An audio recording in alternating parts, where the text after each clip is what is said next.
Imagine this. A massive crowd gathered on the shores of Galilee. Jesus steps into a boat and begins to speak. But not with commands. Not with theology. Instead, he tells a story. About seeds. About soil. About a sower. And when he's done, he simply says, "He who has ears, let him hear." No explanation. No commentary. No preaching. No teaching. Just a story. Why? Why would the Son of God speak in riddles when the world needed answers? Parables weren't just stories. They were spiritual x-rays. They revealed and concealed. In Matthew 13 verse 10, the disciples asked him directly, "Why do you speak to them in parables?" And Jesus answered, "Because the knowledge of the secrets of the kingdom of heaven has been given to you, but not to them." Parables weren't for entertainment. They were a divine filter. They separated the curious from the committed. Jesus knew that not every heart was open. So he didn't just speak to ears. He spoke to hearts. The parables sifted through the crowd like a divine test. Those who truly hungered for truth would follow him after the story, asking, questioning, seeking. But the rest? They'd hear the surface and walk away unchanged. Parables were like seeds. They only grew in good soil. The genius of a parable is this. A child can understand it. A scholar can drown in it. Jesus hid heavenly revelation inside everyday things. A mustard seed. A lost coin. A wedding banquet. The prodigal son. The 10 virgins. He wasn't dumbing things down. He was drawing people deeper. For those willing to meditate, ask, and seek.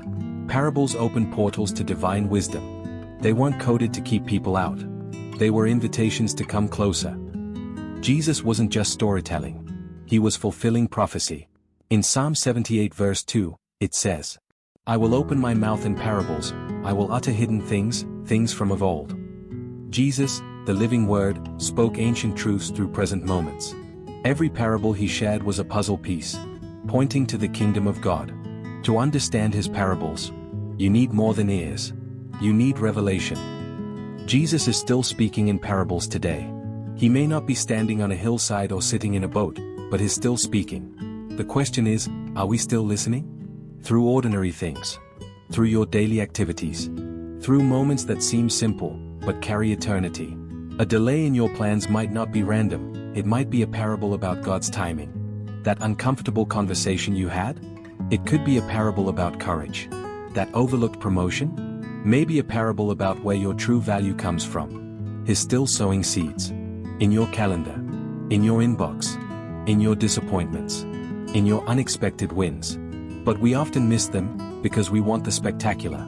And God is trying to train our eyes to see him in the subtle.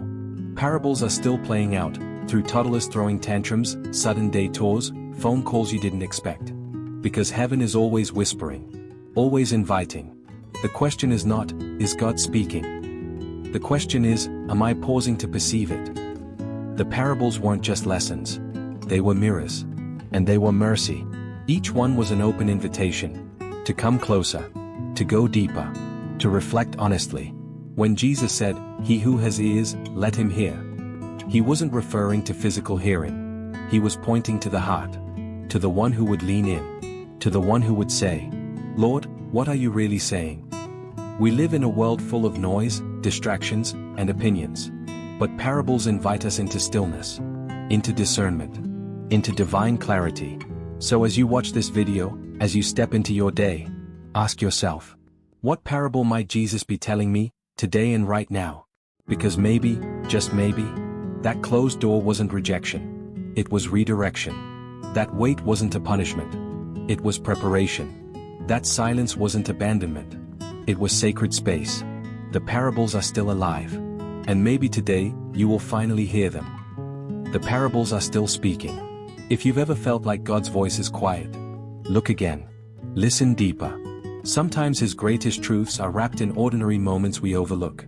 So today, pause and ask, what parable is playing out in your life? Drop a comment. What's your favorite parable in the Bible, and why? We would love to hear from you. Like this video if it opened your heart. Share it with someone who's hungry for deeper truth. And don't forget to subscribe for more spirit-led stories, devotionals, and Bible studies from the Musings of the Spirit Whiteboard Animations channel. He who has ears, let him hear.